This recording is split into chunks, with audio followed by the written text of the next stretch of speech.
सबसे पहले other card is mind blowing. I was going by the content creator route. I could be selling 2 crore cycles. I sorted his bills once.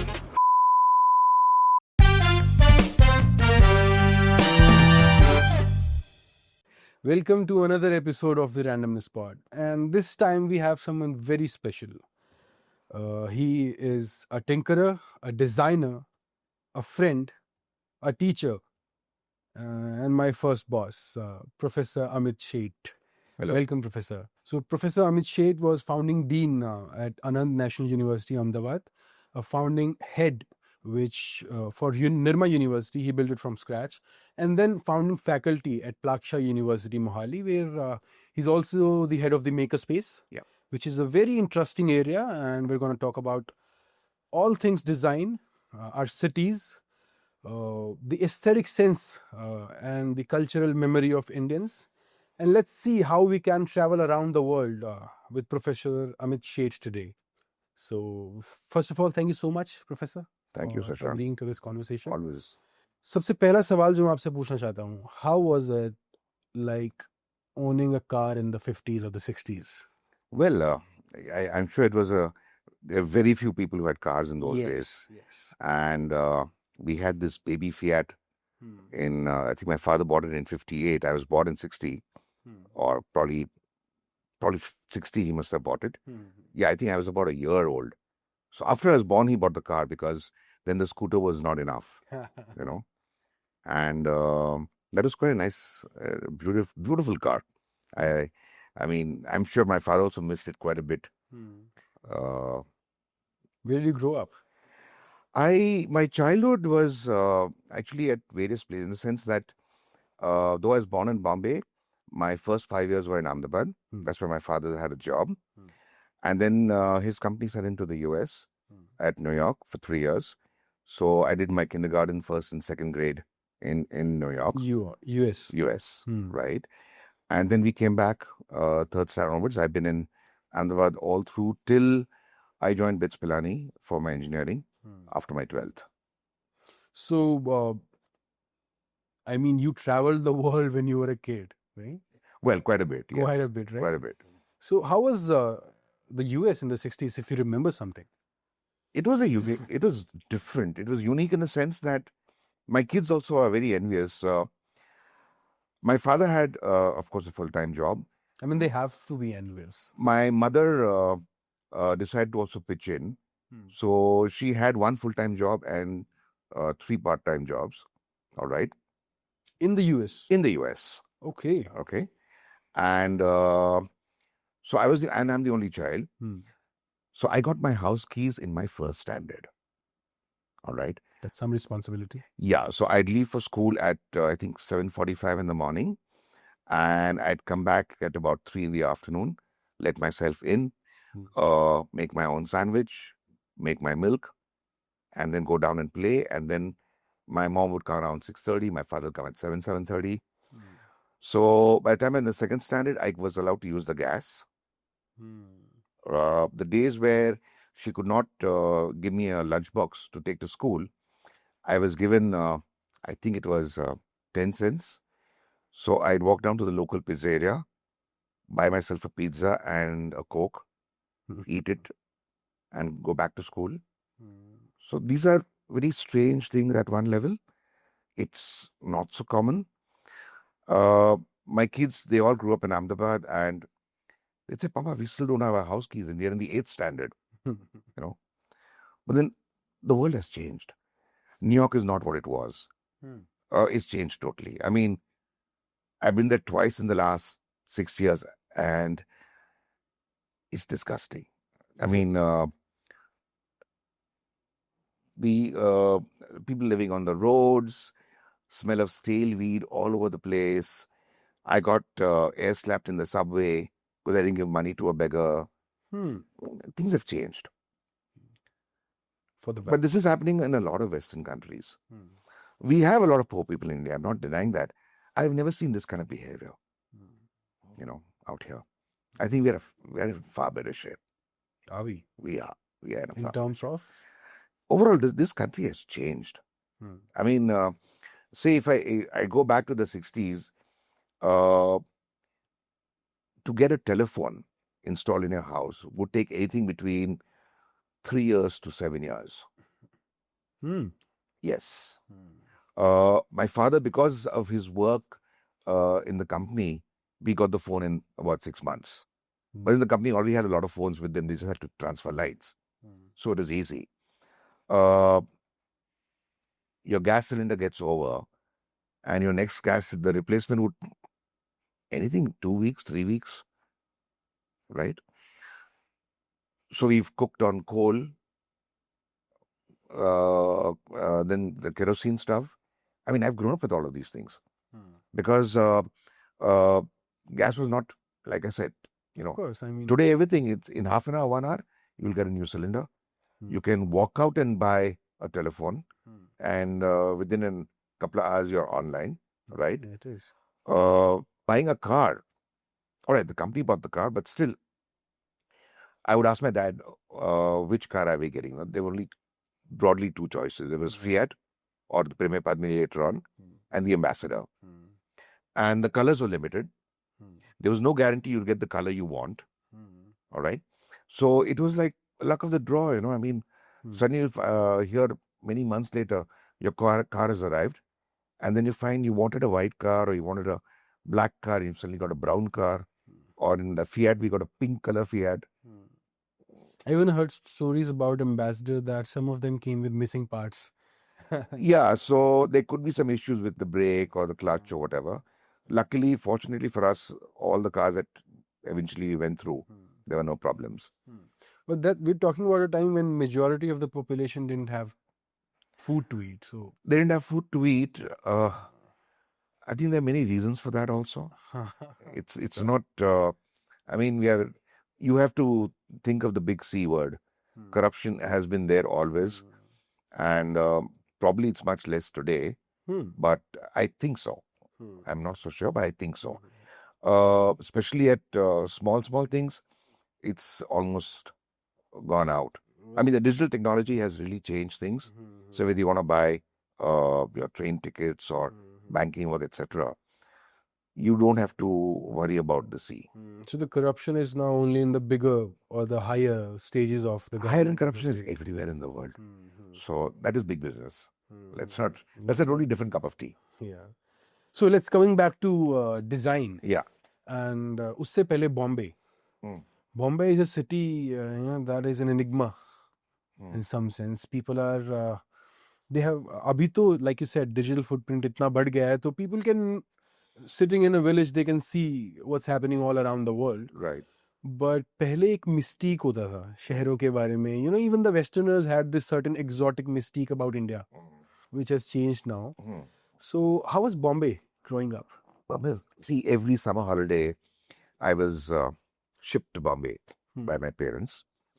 So, because my grandparents were there, my uncles, aunts, cousins, some friends, my parents' friends. So it was lovely. And I was very fortunate because my grandfather had a huge library. And my job for the first 3 days was to clean the library, to organize the books. So that was a pleasure. All right. Then as I grew older, there was an old car they had, another Fiat. So I'd service the car. Then I could take it for a drive because nobody else was at home that time. And you're talking about you were what? I'm talking, no, by this time I was about 11th standard or 12th standard. Okay, but still you used to service the car. Yeah, I mean, basic servicing. Basic servicing. I mean, not full servicing, but basic servicing. And then the other lovely part was, see, because there was a certain amount of independence built into me because of my childhood. So my parents trusted me. And that is very, very important. So in the morning, most of my cousins are much older to me. So on my mother's side. And so in the morning, my next door neighbor, another friend of my father, he'd be going to town, Fort Bombay, to his office. So I'd hitch a ride with him in the morning. And then I'll get off at his office. I'll walk the streets of Bombay, all these small little shops, booksellers, records, there were no cassettes in those days. Look at the places. I get hungry, I'll probably grab a bottle of flavored milk, or eat some, I don't know, pani puri or, some street food. Eventually, I'll get tired.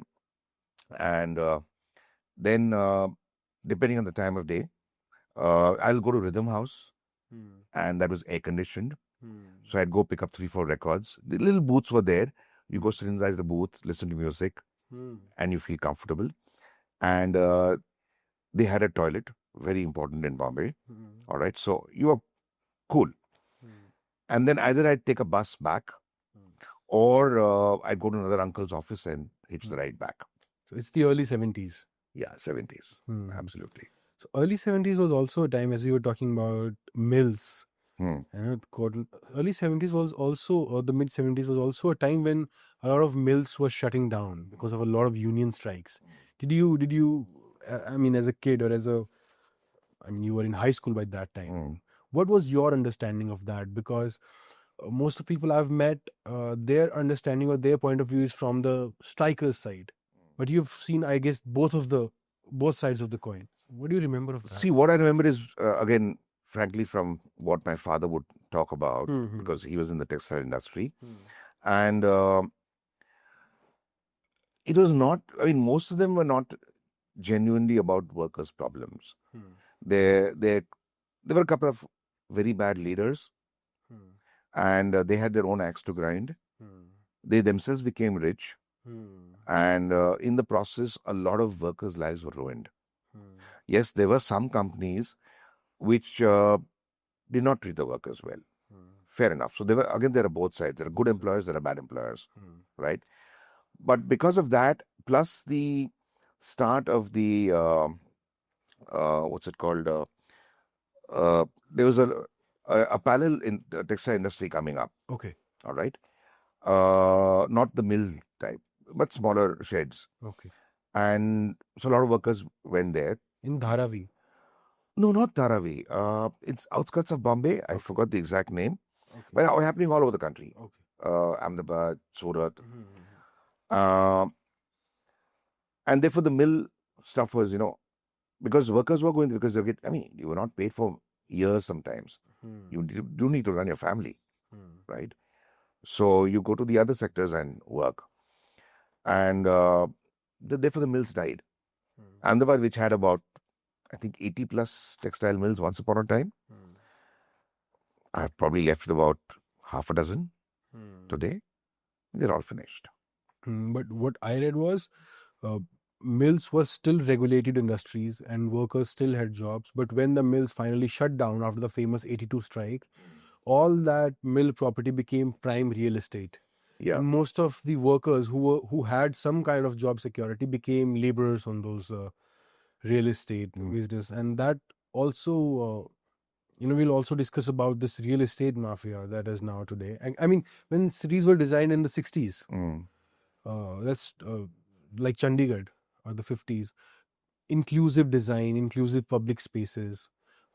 I also saw chairs were designed for Punjab universities. That was so.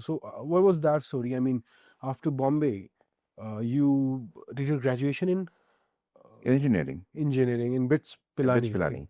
But you also studied in Chandigarh for some time. You told me in the 80s. As part of my engineering degree, I had a 6-month training. So I was at CSI of Chandigarh. So I was here in 83 or 84. So how was your graduation days in BITS Pilani? Oh, they were terrific. I think BITS is a very fine university, and it's not your regular stuff. You have a lot of different kind of courses. You have a lot of freedom, and it encourages you. The environment encourages you to do things, and that's very important. Because there's this some spark that I always see on your face whenever I mention BITS Pilani, because you have such fond memories from your graduation. Well, Shashank, let me put it this way. There are about, I think, 80,000 BITSians all over the world. And you'll see the same spark in almost all of them. We all have a great warmth for our alma mater, especially the Pilani. I mean, now you have BITS in Goa, Hyderabad, Dubai. I think even Dubai, yes. Right, and probably one more coming up in Amravati. But Pilani is the OG. Pilani is the original, yes. And we talk about the new education policy. Pilani had it in the 60s. Wow. All right. So when I was reading NEP, I said, Nothing new about this. You were already following it. You could do dual degree programs. You could decide your pace of work. You could change courses in between, right? All these freedoms were there. So we talked a lot about your childhood, and it's a question on a philosophical level. How the freedom that your parents gave you, which a lot of people don't get, True. to be very honest, in their childhood, how did that help to transform as a person? Because what we see is the parents are very protective about their children. They can also weigh in the options that, okay, society has changed, crime has increased, the way you talked about New York, but still, with the freedom that you had, how did it change you in life about decision making and how you perceive things? See, you've got to look at my childhood makeup. It's not only the US factor. There are many other factors. We come back to India. We are living in this block of apartments in Ahmedabad called Gulmore. 2 buildings, totally 12 families. 12 families, there are 7 Parsis. There is one Sindhi Marathi couple. One of the Parsis is married to a Christian. There is one Jain, 2 Jains. There was one Jew, and all their help were Muslim, and they were the Hindus. A diverse culture like that, I don't think I could have found anywhere. It was just fantastic. So we went through the war, we went through the floods, we went through the riots, and it was a very cohesive group. So learnings out there are very difficult to describe, but that again opens up your mind quite a bit. You learn about different cultures, you learn about diversity, right? You learn about equality, right? Third thing is my school, though it was a convent school, St. Xavier's, but again, we had kids who were children of peons, 2 children of millionaires. So we had the entire economic strata from all religions, whether it's backward class or Brahmins or whatever, they were all there. All languages were very much in school. So again, that played a huge role. A lot of our school teachers were all fathers, Spaniards, in fact. So when you talk about, say, design, and my school is still unique, the primary school. Father Zavala was the man who founded it. We had a zoo in my school. You had a zoo in your school? Yeah, we had peacocks, we had various other birds, we had guinea pigs, rabbits, dogs. We had a leopard, a baby leopard, roaming around freely. Okay. We had a historical section of, say, Indian chariots, Indian musical instruments, Indian armaments. We had showcases of, say, the undersea world. So you had stuffed animals and stuffed fish, whether it's seahorse or a shark. We grew up with all of this. I think every Thursday afternoon they'd screen a National Geographic movie. So we'd see that. We had a huge hall. That was our auditorium, sit on the floor on a daddy, and it was great just watching this. So school put in a lot of effort, and that played a huge role in my life. Again, like I said, it's a very unique school. All schools don't do it. I don't know if they do it today because Faz Zawala is now no more. Then the Community Science Center. So when we came back from the US third standard, and that December, my neighbor mentioned to my father that, look, do you know about the Community Science Center? Vikram Sarabhai set it up. So my father said, no, tell me more, because my father did know Vikram Sarabhai. So he says, just come over with your son. And I go to this place. It was on the 4th floor of the old museum building, also designed by Corbusier. Exact replica of the museum you have out in Chandigarh. Right? And Mr. K.B. Shah was the director that time. And he showed me there was a chemistry lab, a physics lab, math lab, bio lab. There was a small workshop, a good library.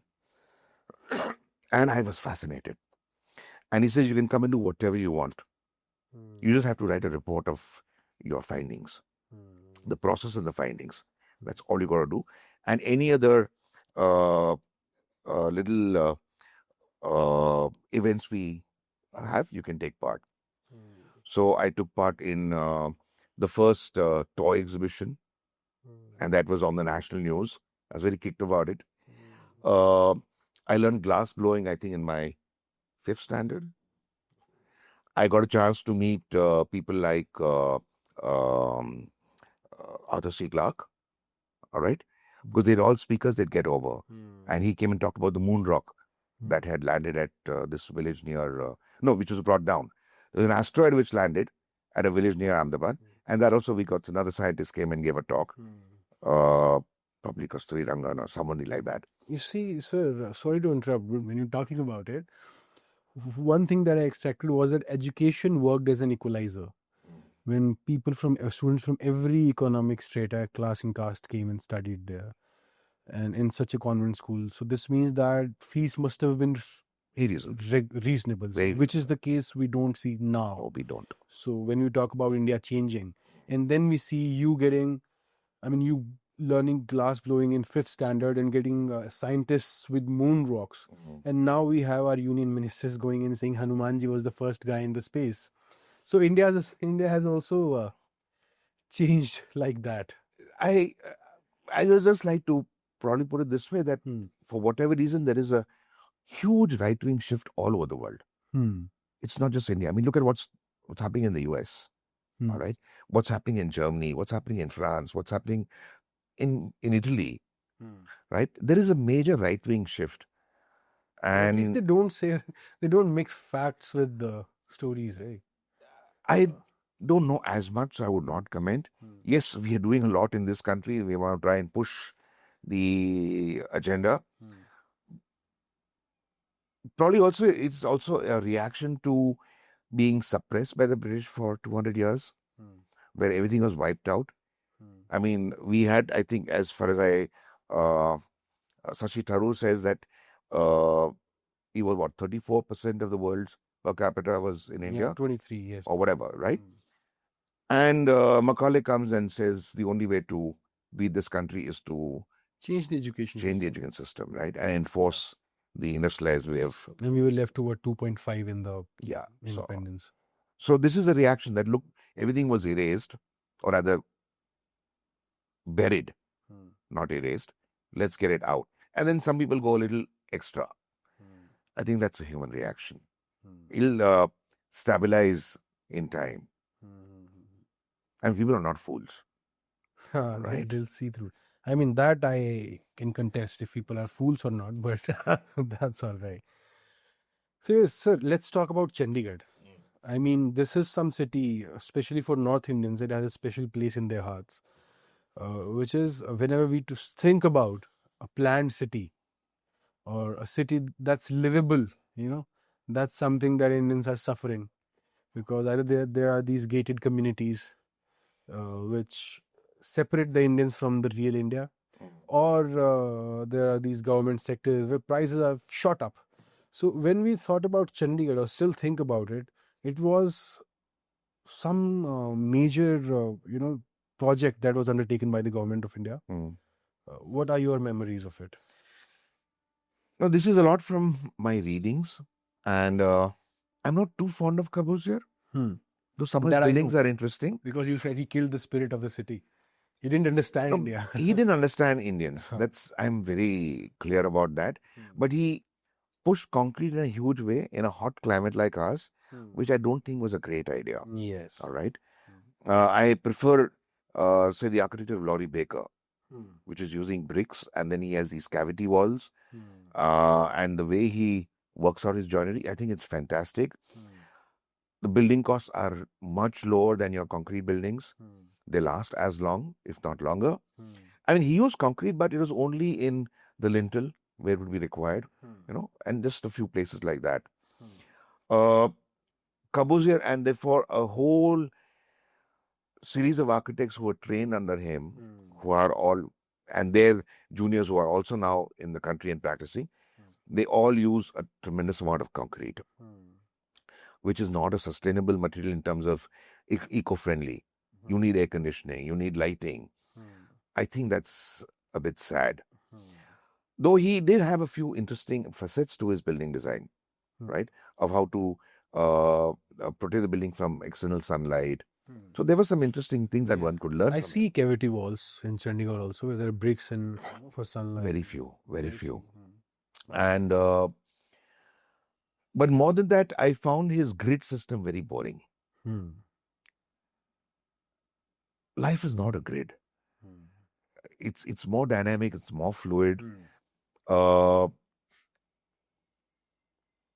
mean, northeast, west, south. I mean, it's so boring. I mean, if you do that probably for a business district, probably it might be okay. But for people to live in, I'm not so sure. And if you go to the main streets, which are between sectors, they're all dead. Yeah, you've got great trees out there. Agree. You don't see life because the backs of the houses face the main street. All right. If you want to see life, you have to enter the sector. I feel that divides groups. It divides people, right? And then, at least in the initial design, the way he's been built, probably he was told so. I don't know the brief or his understanding. But then you have like the first 10 sectors are people of a certain class. Yes, that's You know? true. I think that class distinction was not a good idea. You have a chance to build totally fresh from the ground. You know, we are a diverse culture, a diverse population. Why can't you keep all these things in mind? Right? And then complaints that look, I mean, I keep noticing this everywhere. It's like if I'm the director of, say, an institute today, as a director, probably I'll get a 4-bedroom house. But normally I'll be director at after the age of 50 or 55. My kids would have grown up and gone. Yes. Same thing with government servants, right? Senior IAS officers will get a bungalow. Yes. They don't need that. And they live alone there. They live alone or just with their spouse, right? When you're young, you have a lot of kids, you have responsibilities, you have your external family. You have a lot of friends. Also there. So you need larger spaces then. Yes. You know, it's the reverse. I don't know how we've got this in our culture from a long time, and it's colonial legacy, is it? it's probably colonial legacy. Sahibs Yeah, will get the big bungalows. yeah, So absolutely. they're actually saying that the younger people should get bigger spaces. Need more space, no? They do. They do need more space, of course, right? An old person who just needs a limited amount of area. So, हाँ, that's such an interesting take on it. कि अगर कोई police में constable है, so I mean entry level है, तो he should be given a bigger space than. He'll be having 2 or 3 kids. Yes, he will. Probably his parents are living with him, or his in-laws are living with him. Yes, it's true. Right?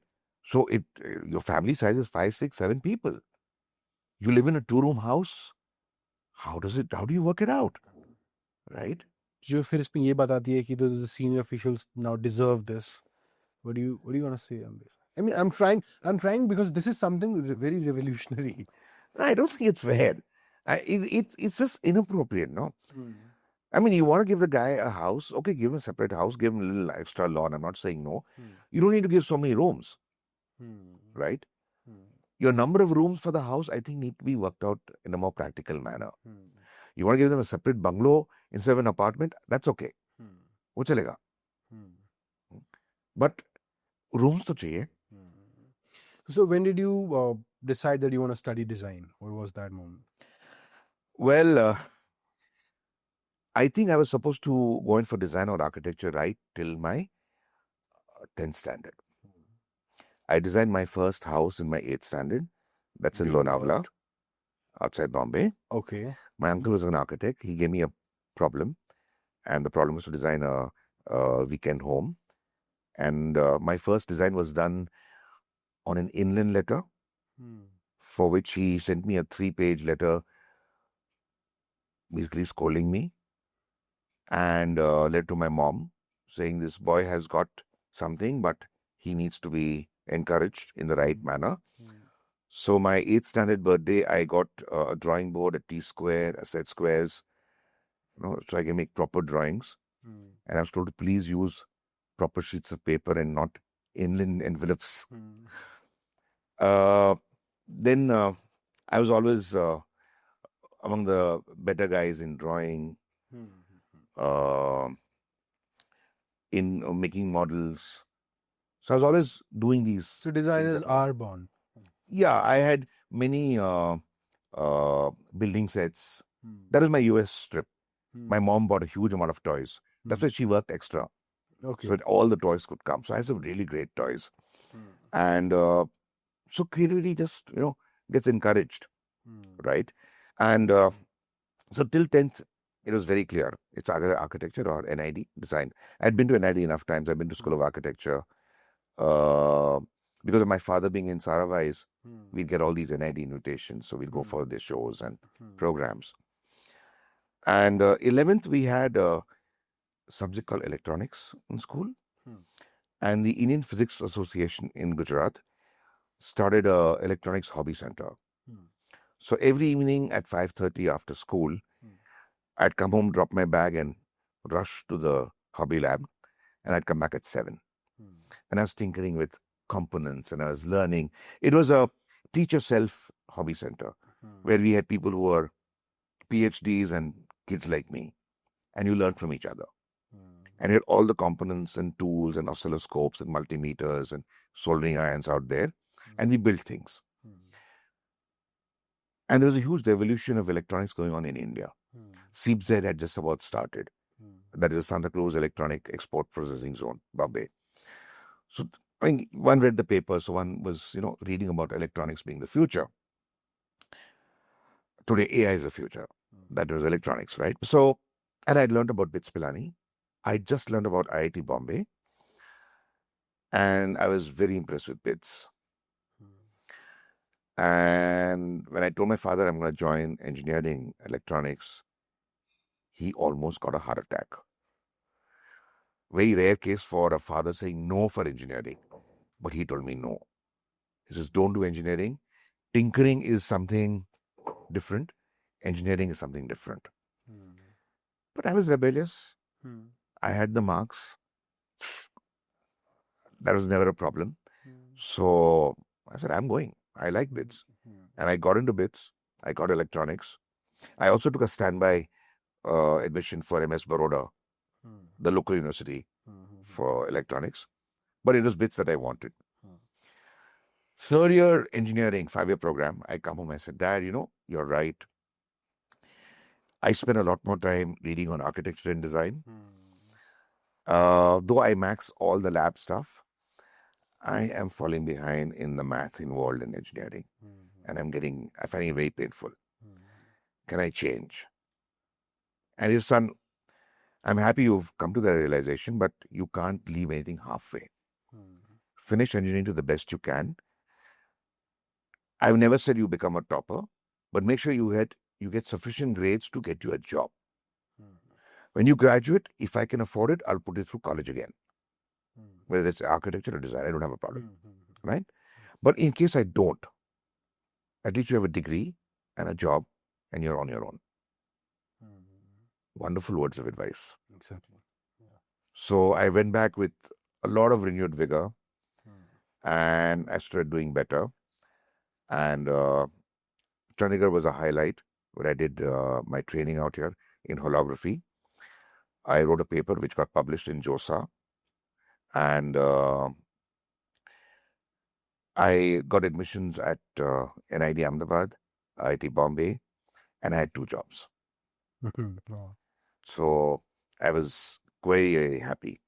Of course, I didn't want to work. I wanted NID for design. So I then went to NID for design. And how was NID? Well, it's a mixed bag because one knew NID from a very different angle as an outsider. One goes there and then finds that it's great, but there are some rules which are not making sense. And then we were 10 when we joined, admitted for the postgrad program or advanced entry as it was called. And after the first 2 months, there were 7. After the first year, there were only 2 people. And the second person said, I don't want to do product design, I want to do ceramics. So I was the only student doing product design.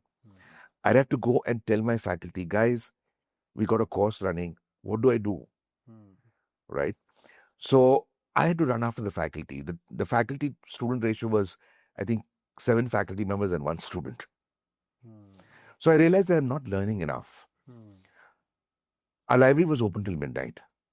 So every night from 9 to 12, I'd be at the library. And I went through a humongous amount of books. I went through almost every single final year project report, whether it was textiles, animation, product, furniture, graphics. So that is the best part. I taught myself a great amount of design knowledge, and which helped me. It always helps. I mean, reading and knowledge never goes waste. So when we talk about design, the subject, there are a lot of kinds of design, right? And kind of designers. From a layman perspective, people think, for example, this, can we see this? ये आ रहा है frame में? नहीं आ रहा है. Okay. But this is a very cool kind of table. Is it right? And when we see that table, so one is that, I don't know, how can we show this here? We came from that to this. Or was it wasn't always there, right? We used to have wood products. Then we came to glass, and then we see the lamp that's behind you, and we see the lamp that's behind me, or the chair that we're sitting on. Every product needs to go through certain amount of tests and prototyping, and सबसे पहले तो what we call the word tinkering, of course, innovation and just imagination, pure imagination. So how is a designer, how is a product designer, what's product designing, and how is it different from designers that design monuments? Like, can one do both, or what is it? Please explain it. See, engineering, you try and become a master of a particular area. In design, you are a jack of all areas. All right. What is mainly taught you is the design process of how to think, right? Where empathy is the most critical, about the empathy of the user. And then you learn how to ideate, then model making, prototyping, and then the final prototype and testing. You're not, I mean, today this world, unfortunately, as I say, has gone into this area of super specialization. All right. In medicine, probably you need a super specialist. Somebody who only does cancer of the brain, right? Or only does liver. That's okay. That's medicine. I agree. It's a very complex element, right? Field. But design, everybody needs design. I mean, as famously said, the moment you wake up in the morning, right, and you pick up that toothbrush, till the time you go to sleep at night, and probably you say lock your door, all products that you come across are designed by humans. Right? We're all users, and if things don't work, what we call in India jugaad, we redesign it. Okay? So you cannot say, I'm not a designer. All right? Or there are only some people who are born designers. No. People are more creative because of influences of their childhood, of their surroundings. If you listen to Ken Robinson on any of his 3 TED Talks, our schools kill creativity. Every child creative when they're born. They are curious about everything around them. They want to try things. We don't let them. Schools don't let them. We work out these series of rules. We make a jail around the child, and he or she can't do things. So they become dumb. A lot of studies have been done about kids, giving them problems at a young age and a similar problem at an older age, and they can't solve it. But they were kids, they could, right? They could think out of the box. Like that one example he says about this child who, there was a drawing class, and so the teacher asks her, what are you drawing? He says, I think, if I'm not mistaken, he says, I'm drawing God. He says, but no one has seen God. He says, you will soon. All right? Now, that is the innocence, the naivete, the beauty of a child. And we kill all that. So the few people who have been lucky to have a very different upbringing have produced a lot more creative things. Right? So I think it's a force of your environment, your family, uh, all those things added up. You mentioned a really interesting point, and most of people, I mean, with the in life they don't think about it, but A to Z, from morning to evening, everything that we used has been designed. People do think about what it's made of. Mm, That's the first thing that they notice, because that's apparent, that's there. They think about the brand, they think about the advertisement, but they seldom think about that there's someone or a team who has actually put in. Because I learned it when we were here in the makerspace. right. There's this certain amount of process from A to B that goes on in designing anything, and it's very strenuous. I mean, it's not very easy. It needs creativity. So how is it decided that now this design is old, or it's just pure market forces? For example, toothbrush. For example, this glass. Mm, Like, how is it decided that this glass is perfect? mm. It doesn't need any change. Like, if I talk to you about this particular glass, some designer would have thought about it. You know, तो वो कैसे होता है? See, there are also a lot of cultural backgrounds Hmm. is important. All हाँ, right. okay. No design is perfect, Hmm. and I would not say any one design is forever. Hmm. Right. It depends a lot on the user. Hmm. There are a lot of people who will say, "It's such a boring glass. ये कौन लेगा?" हाँ. Huh? Yeah. Though this could be from Borosil, therefore the glass is borosilicate glass, expensive. Hmm. I don't know whether this is Borosil, but it could be, you know. So, and a person like me does not like a lot of embellishments. Hmm. So I prefer clean lines. Hmm. But that's also due to my upbringing, Hmm. my exposure, Hmm. right?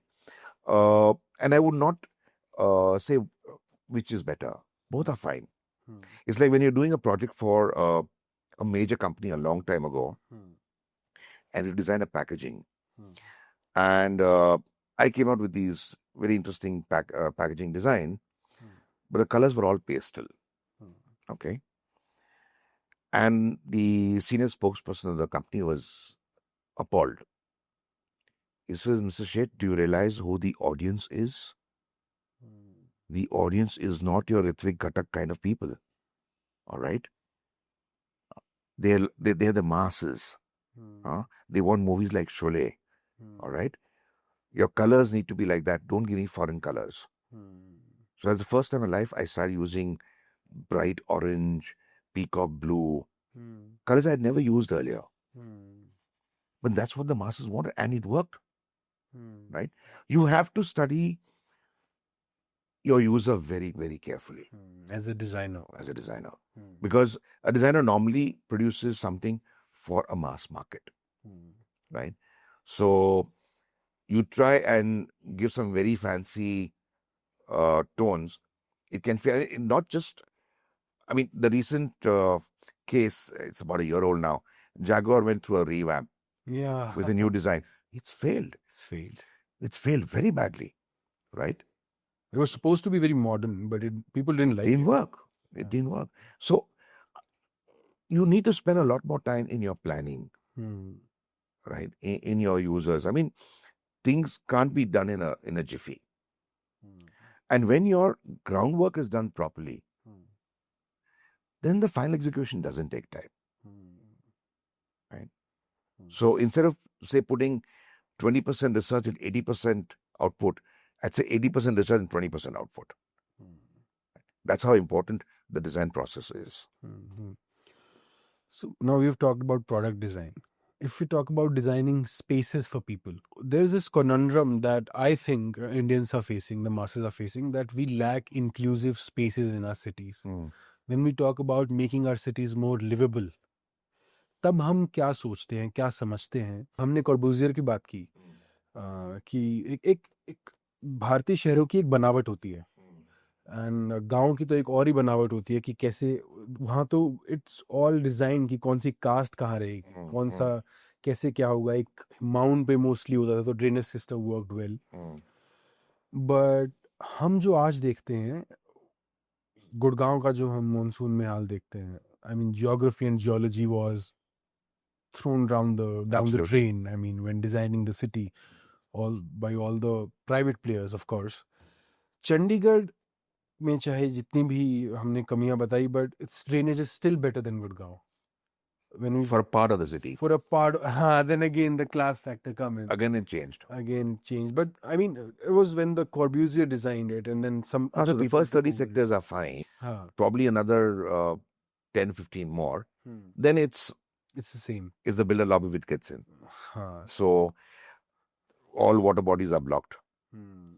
Then you have floods, like you have so many floods, Panchkula में, मोहाली में, जो तो पहले नहीं था. हम बात तो कर रहे थे कि हम ब्रिटिश कॉलोनियल लेगेसी को रेजिस्ट कर रहे हैं, पर आज भी देखते हैं the cities that were designed by the British are still working better, or the bridges that were built by the British are sometimes still working better than what we've designed. See, no, I would not give too much credit to the British. They studied the local systems, all right? I mean, probably, I don't know if you know, but Lothal had the first flush toilets in the world 5,000 years ago, 6,000 years ago, all right? So we've got extremely good city planning out here. The Britishers probably studied that and then accordingly built. Yeah, their buildings were using different material, all right? And they got steel. So the bridges were mainly of steel, so they lasted longer. So there are some things which, of course, lasted longer because it was built. So telling us very they well. studied us better than we. Exactly. Exactly. I mean, again, going back to Laurie Baker, who came after the war, he studied the Indian system, the Indian people, and the weather. And that's where he realized brick made sense, and brick in a certain way would make even more sense. Right? And that's what he did. Currently, design or architecture in India, I'm talking about public projects or urban planning, it's still a very top-down approach. All right? For example, I was many years part of a group of people in Ahmedabad. We were the Ahmedabad Traffic Council, and we used to have the police for traffic issues. And then this whole issue, we were dealing with CII and how to improve the city common facility. So I'm talking about roundabouts, roads, zebra crossings, drinking water, garbage, seats on the roadside. And I was very categorical that whatever we do, we have to show it to the public and get their approval. If I have a roundabout in a particular area, those designs developed for that particular area should be shown to the local population. End of the day, they are going to use it. We are going to make it and go away. All right? Now, I can't do a cookie cutter and say this design works well everywhere in the city. No. It might work for some items, right? Common facilities like, say, bus stands. But you need to give, especially roundabouts, where you're putting up a sculpture or a fountain or you're putting dustbins. Let the local population get involved. And when there's a sense of ownership, things will last longer. They will not get damaged. Yes, exactly. Right? If somebody does damage it in some kind of anger or frustration, the locals will go and take care of that solution problem. Right? That's very important. And we just can't import designs and ideas from abroad. Design is very culturally sensitive. Right? So just because it works in the US or in the UK or wherever, it'll work out here. No, you need to check it out, test it. If I look at road systems, road traffic systems, we have unfortunately, I mean, in some of our cities, we've got this bus rapid transport, BRTS as it's called, and that was the first one. Then Delhi, Pune has it, a couple other cities have it. And overall, it has failed. But then we've been only studying certain countries. This summer, I had the opportunity of being in South Korea, in Seoul, where they have a bus rapid transport. It works fantastically. And that's the only city I have come across where you can eat off the roads. It's so clean. And there's a part of the solution is no dustbins in the city. You carry your waste home. Or you go to the nearest subway and there are bins out there. So we were there for about 2 weeks. And every morning you leave the hotel, you carry a couple of bags with you. I mean, you pick up coffee somewhere or something to eat. Where do you throw it? So you carry your trash with you. It makes the city clean. I mean, that was an eye opener. Yeah, because we stress on placing a lot of dustbins everywhere. Exactly. Right. And they overfill. And then there are dogs. Yeah. And there's Then the whole miscreants, situation. right? Then another exciting thing I saw there is every major crossroad, they'd have an umbrella at all four corners for people to wait under. Because the sun is hot or there could be a drizzle. So till the lights turn green, you're not in the open. Such a simple idea. We are a hot country. We should be doing this. Why are cities so exclusive? So our constant complaint is paisa nahi hai. So when I was part of the Ahmedabad police, that group, I had constantly complained, why are you getting Pepsi to sponsor your raincoats? Your signboards are sponsored by local realtors or a pharmacy or a telephone company. Why? I mean, why don't we have the confidence and this feeling that, look, I am, the pride in being a policeman. And we don't. If a child in India grows up and says, I want to be a policeman, he'll probably he or she'll get a slap in most middle class families, right? Which is sad. So every job is good. There's nothing wrong. We just need to get people to appreciate labor, right? It's just that, I mean, it means that only engineers or doctors are not, or lawyers are not the only, top level people. So maybe people will appreciate labor if they're paid fairly, and there's no because we've seen, like, in recent reports, that income inequality in India has It's increased to the British era levels. Yeah, but we don't pay, no. We don't pay laborers, right? So, and I refuse to accept we're a poor country. It's just our funds are mismanaged. So the resource allocation is mismanaged. It's not proper. I mean, recently I was studying the conundrum of overpopulation. There's this, it's lamented that we are very overpopulated. I mean, we are, of course, highly populated country, but then it also comes down to resource allocation. I mean, an amount of resources that were conglomerated by an individual in Desh Ki Shadi recently. You must have seen it. जो बॉम्बे में पूरे देश की शादी हो रही थी. उससे आधे में 100 of villages could have been, powered for like years. Yeah, so we are not, and I strongly feel right from the school level, from kindergarten, we are not taught about our society obligations. All right, that we must keep our cities clean, our villages clean. We must share, not waste food. There is a change happening amongst a certain strata of society. You'll be labeled as a socialist now. Labels, they don't matter. I think what is important is you should be labeled as a human or as a good human or trying to be a good human. I'm not a good human. I'm trying to be a good human. All right. That you don't encourage waste, right? You don't encourage hoarding. Irrespective of the amount of money you may have, it doesn't matter. You can have a very good life, right? We need to learn about that. But then we are still in that consumption culture, right? The new iPhone. You saw the photographs today in Bombay, queues for iPhone 17. Oh, they were fighting. Oh, God. What is this? I mean, don't you have brains? Compare the models. What are you paying for? And why do you need to buy every single model that comes out? It doesn't make sense. But that's where advertising comes in. Madman. Which is why it was, as one of the design gurus, Dr. Papanek said, it's the worst profession in the world. But I mean, well, okay. I mean, if you go by the ideals, it's the worst profession. Yes. Yeah, because it's encouraging you, or rather seducing you to buy things which you don't need. Right? You never thought you wanted a blue color jacket, but the ads kept fighting in that. Salman Khan is wearing it. What are you doing? Yes. So then you go and buy a blue jacket. So they just make you feel not enough. जो Coke का bottle है. Any, How big businesses work. see, big businesses work, they work hard to make a product popular.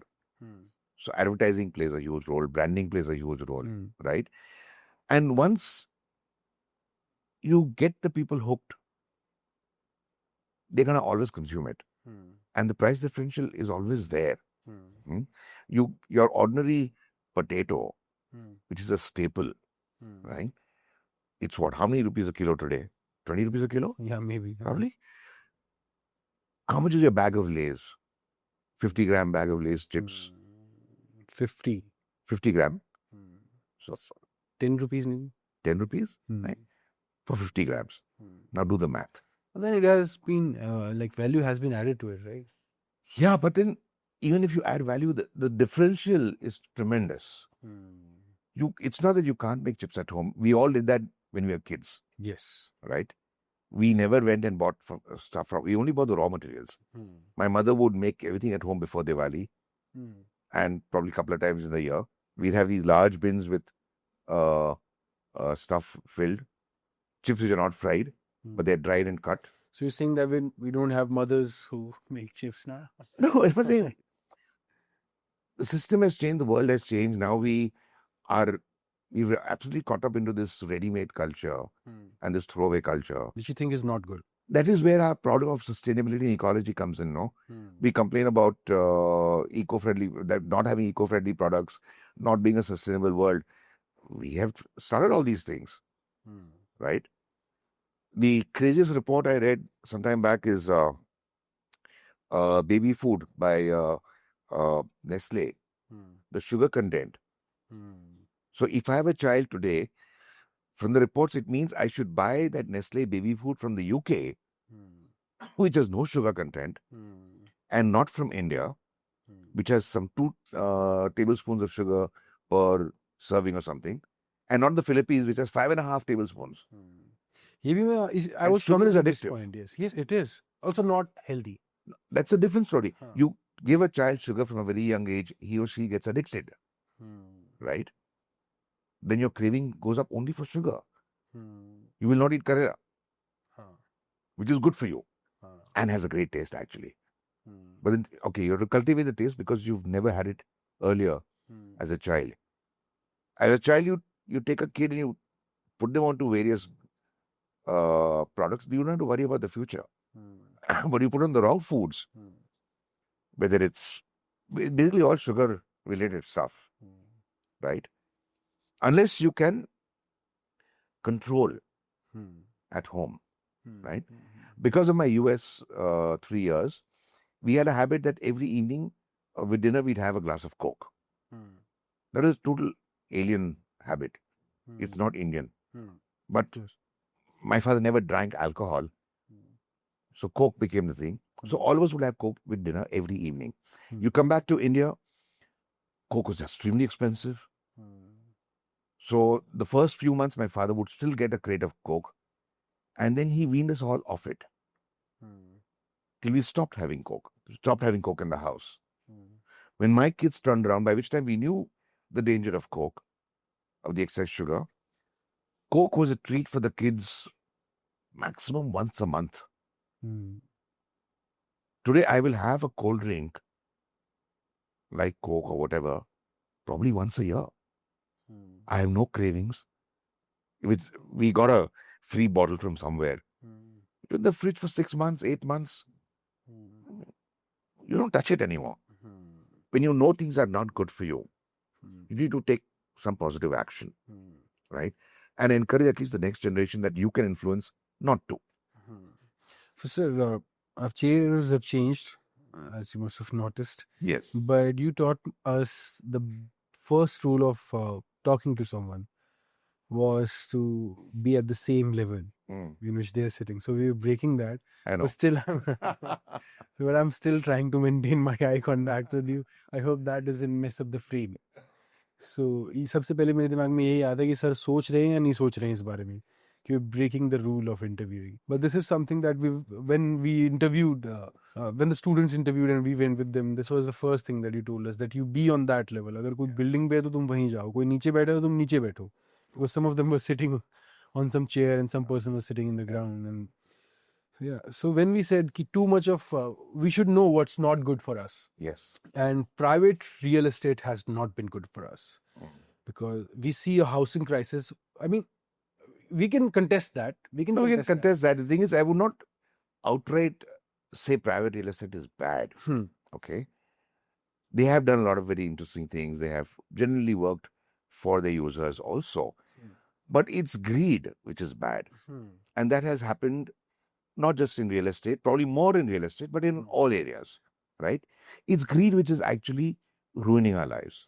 मेरे ख्याल से वो दिखता है ना, इसलिए हमको ऐसा लगता है कि this is the fair first enough. thing. So it's the greed that has been ruining our life. Yeah. और जैसे हम inclusive design की बात कर रहे हैं, to have public spaces, we still have a lot of homeless people. I mean, the government is trying to give them homes, all of them a home to live in because that's the basic necessity. रोटी, कपड़ा और मकान. 70s से हम 2025 में आ गए हैं. How can design solve these things when we solve these problems in terms of inclusivity, making our cities more livable? और जैसे आपने एक बात ये, एक क्वेश्चन ये, और दूसरा इससे पहले मैं भूल जाऊं, वो ये है कि you talked about we should not import things. Design can't be imported. It has to have some cultural element. Yeah. When we see our Indian cities, I mean, they were all designed when we didn't even have motorcycles. I was in Banaras a few weeks back. When you go to the old city, of course, you can't have a car there. It's impossible. Impossible. I agree. At max, you can have a bike. That too, not all of them can have it. Because the cities are so narrow. The streets are so narrow. I mean, climatically, it was good. Yeah. Ki chhaw rehti hai. When we talk about Gandhinagar, why is it dead? Even I went to Ahmedabad, Gandhinagar for AFSB. And the streets were so wide, of course, good, like suburbs. But it felt empty. Yeah. The city felt empty. True. So this was this. So how do we solve that? You said, अपना पुराना culture भी हमें design में लेके आना है. But our पुराना culture doesn't have space for cars. Public transport is a mess. So how do we make our cities more livable? Yeah, that's the question. See, it's not there's no easy answer. That's why I'm But here asking you. My idea for this is, I'm very clear, you need a lot more public participation.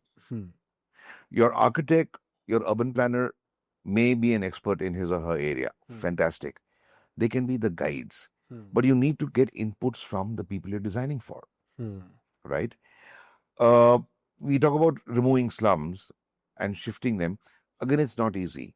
When we were in school, there was this group called ASAG, Ahmedabad Study Action Group, which worked in the area. One of the major areas was slum redevelopment. And school students would go around with a 30-page booklet interviewing each slum dweller, house to house, with questions like, who would you like your neighbors to be? I mean, the person could be a Muslim, could be a Rabari, could be a Hindu, could be a low caste. You see, you're going to get new houses, which have been very well designed, with scope for expansion on your own. You're getting the house at a very low amount. Your monthly bill for some X number of years will be something like 100 rupees or something, which is very manageable. And you can build extra rooms or the courtyard and cover it later on at your expense if you require it. But who your neighbors will be? And there were masses which said, no, I will not stay next to so-and-so. See, that's important. It's not just a Hindu-Muslim issue, it's a caste issue. Of course. I mean, class to... They're almost the same class. Because they're all in the slums. But this guy is a leather worker. And this guy cleans toilets. And this guy is a peon. They're different levels. So they have those. See, we have to rid that system totally. All right. And I'm going to be Go on. murdered by a lot of people. But I honestly believe that if you do compulsory conscription for at least 1 year, if not 2, at after school level, the level of equality in this country will go up tremendously. You're talking about the army. The army was the idea I had all along. till I heard Jayaprakash Narayan's speeches a long time ago as I was in school, Hmm. where he said, send everybody to the villages, which also makes sense, right? Uplift our rural areas. Because people are going to be staying together. I'm sleeping on my mattress or whatever, or a dari. On my left is a Brahmin, on my right could be a street cleaner, son, right? Or could be some other religion. Now, you will learn to live with each other. Okay? Then ये जो भेदभाव होता है जाति का वो नहीं होगा, वो minimize हो जाएगा, right? So, and you will learn to respect, and you would then say, I am an Indian and this is my country, right? And that's very important. If somebody, I travel elsewhere and they say, Acha, Amit Sheth, are you a Punjabi? Are you Gujarati? Why? Then if I say I'm a Gujarati, they say, Acha, are you a Jain? I say, no, I'm not a Jain. But why are we classifying people? Surnames are such giveaways in our country, you know, as to your caste or your subcaste or whatever it is. It is ridiculous. Why do I have to fill down religion in any of the forms I fill in this country? I had a fight with a hospital some time back, a major corporate hospital. And they said, no, you please put down what your religion is. I said, but why? Benefit of interviewing or doing a podcast with a design connoisseur and designer himself. You get water in different kind of glasses every time you drink water. I'll keep it there. No, but like I was saying, there's a history behind this. This one? Behind the Duralex glass. Mhm. At home, we had little larger. We had two glasses exactly like this, but they were transparent. I mean, this also, but white, you know, or you know, and that was the glass where my father and I had our morning milk, right, every day. And I've seen that glass since I was that high. They never broke because they're unbreakable. There's a different technology used in making this glass from France. And I think we lost them in the transfer from Ahmedabad to Chandigarh. A lot of stuff got lost. These glasses or some of that stuff, it got lost. So some years back, I saw this at the Museum of Modern Art in New York. And I said, I need to buy this. But something told me, check Indian sources. And I found the same company, the same stuff. I could buy it from Amazon at a much lower price. So no paying in dollars, no carrying it back, extra weight, luggage, nothing. And home delivered by Amazon. So I promptly bought this, bought it for a couple of family members also.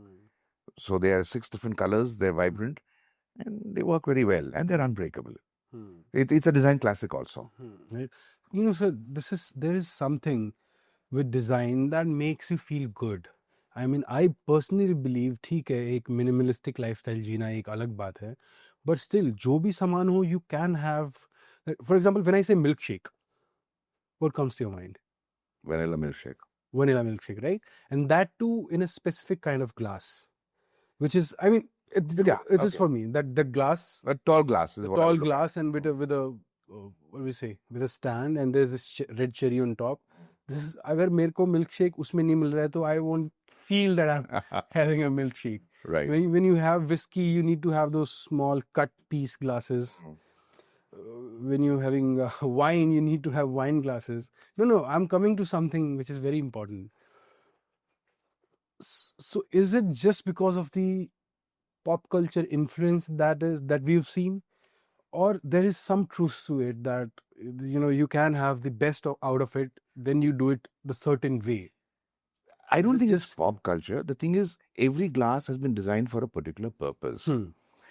Your whiskey glass or the cognac balloon glass or your wine glasses, it is depends on the liquor that you're drinking, and it needs to breathe, or so therefore you have to design the glass accordingly.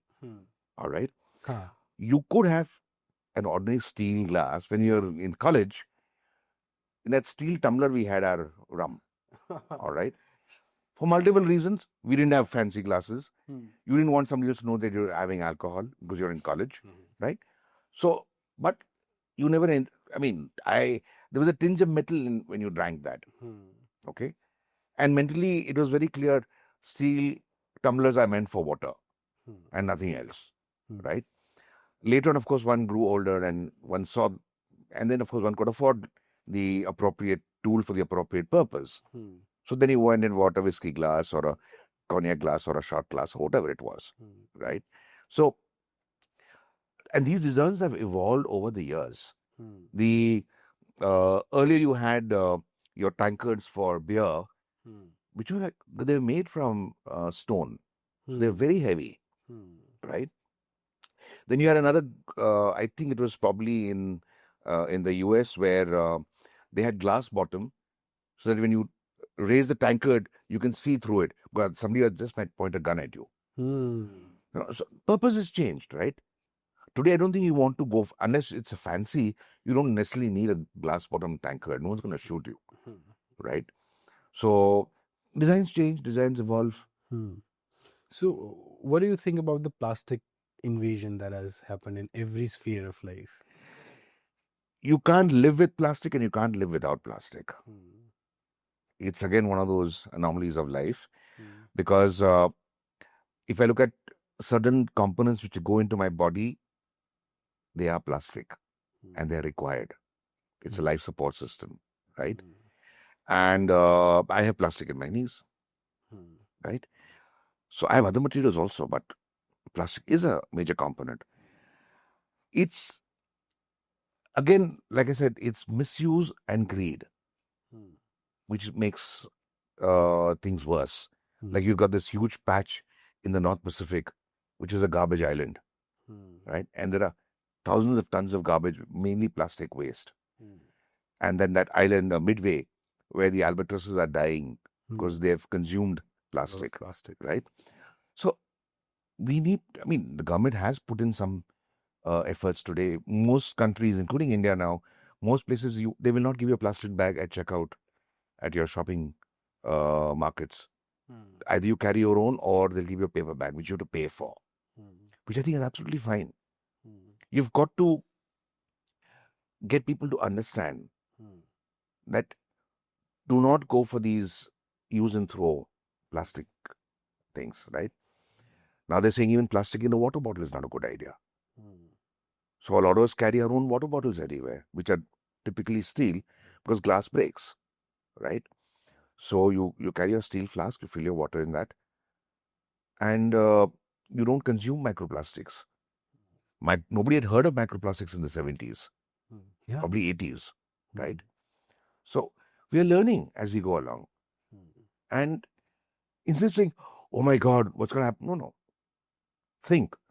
There are solutions. How to get about. Fine. We've all made mistakes. We learn by mistakes. So that's fine. Let's try and find a new solution. So you can't ban plastics tomorrow all of a sudden because half the world will go hungry. Jobs will go. Factories will shut down. You can't do that. You just have to rework out how that plastic is to be used and what to do with the waste. So I think the Japanese have discovered this bacteria which eats plastic. I think the Japanese, if I'm not mistaken.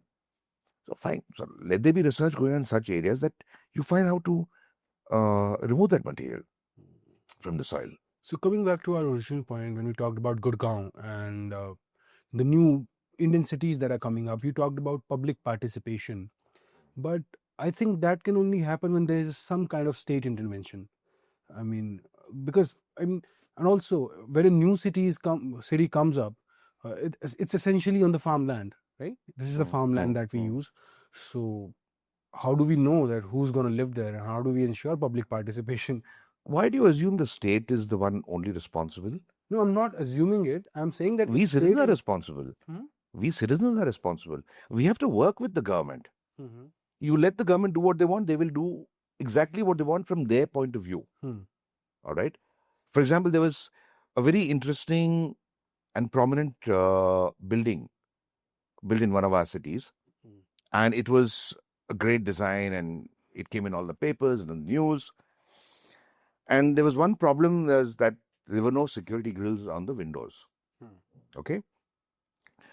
So the government department talked to the architect and says, we want these grills. And the architect refused to put up those grills. And then I believe the architect went out of the country for a while. So overnight, the government department put grills. And the architect came back and he was shocked. It ruined the look of his building. Right? So who's at fault now? Is it the government department? Is it the architect? I think it is the government, because their brief was not clear. They should have mentioned that this should be a secure place. And the design group, which did not go into the actual usage of the building. See, that's where we come to human-centric design. So unless, whether it's architecture, it's automotive design, it's anything, it has to be human-centric. I'm going to leave out interiors and I'm going to leave out fashion, because I find that they are niches for very specific individuals. Okay. So I might like a golden faucet and you might like a brass faucet. Okay. It depends on how much money I have and what I want to do with that. Right. So we leave aside those two design areas, but all the rest, which is consumed by the masses, you have to understand the user. And especially public buildings, schools, airports, bus stations. We neglect our bus stations. Our airports are fancy. We're on par with the best in the world. Right? Look at our stations. Look at our bus stands. The masses use bus transport. You'll get lost. And if you had to catch, say, the 2:30 bus in the afternoon and you reach there at 2:15, you won't know where your bus stops. Right, exactly. By the time you figure out, it's gone. इधर उधर घूमना पड़ता है, कहाँ है भाई, वो बस कहाँ खड़ी है, ये बस कहाँ खड़ी है. There's no clear. Wayfinding is one of my passion areas. And we've done hospitals, we've done townships, transport hubs. And the example I tell people is that your child has got a fracture. Now, as any parent would be absolutely scared and worried about that child, and the child is crying away, it's a hand fracture, for example, right? And it's paining. Obviously, a fracture is pain. And kids will fall, kids get hurt. All of us have done that. It's part of growing up. You run to a hospital, where is the department? You finally find the OPD who they probably take you in, and they say, go get an X-ray. Where? Right? Then all that gets done, and they say, go get this medicine. And that medicine is not there. Then where do you go? I mean, all these complications, your anxiety levels go up. You yourself become ill. Right? So good wayfinding minimizes. And again, you cannot import your pictograms from the West. They're not necessarily going to work in our country. So what you do needs to be tried and tested with the local population. So what's your opinion on the standard government holograms, pictograms that we have, the blue ones that we have everywhere, blue ones with white another font? What do you think about that? Blue and white, I'm absolutely fine, because contrast is high. So you need a blue background with white lettering or a pictogram. That's all right. The pictogram itself needs to be studied. If you look at the standard male-female, which is the stick figure that they put with a circle for the head, it's not understood everywhere in this country. And we still have a huge population in the rural areas. Right? So why can't we change it as per the area? So one of the best designs I've seen coming up in recent years, and to me that's amongst the best Indian design I've seen in many, many years, is a friend of mine has been designing the PHCs, primary health centers. So he's worked out this. See, a primary health center, a medical center, everybody is scared. A police station, a courthouse, a medical outfit, we are scared from inside. You don't know what the outcome is. Okay? So it's been built up over the years, over generations. So I don't know how to get rid of that. That's a different story. Okay. How can I make that primary health center more inviting? So what he did was, he and his office, they picked up the local art of that area and got them to paint the buildings from outside. Supposing you're another part of the country and pitchwai is the thing, you will have pitchwai, the same kind of colors, motifs, patterns. People feel comfortable with that.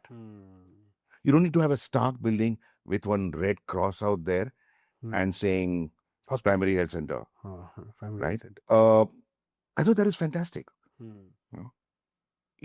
And that is a great design to me. This is what I'm talking about, designing for the people. So study the local population, study the local area. If our signs need to change probably from north to south, east to west, so be it. It's required probably. It's like we can't have Hindi as a national language across the entire country. There are problems. And I think they're absolutely justified. Right? Can we try and find a language, a visual language, which works? I don't know.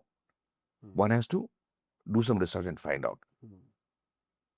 But definitely I can say for a fact that what works in the West does not necessarily work in this country. Unless you're looking at a different level of population in terms of income and exposure. So most of the aircraft travelers are still exposed to a very Western influence. Okay, how's that? So those symbols, they recognize immediately.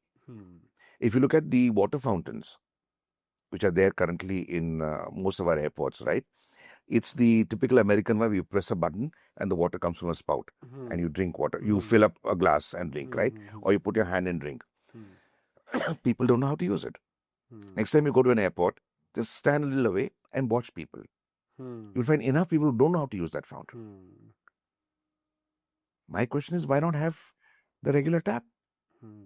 It's the same water, the same cooling and purifying system.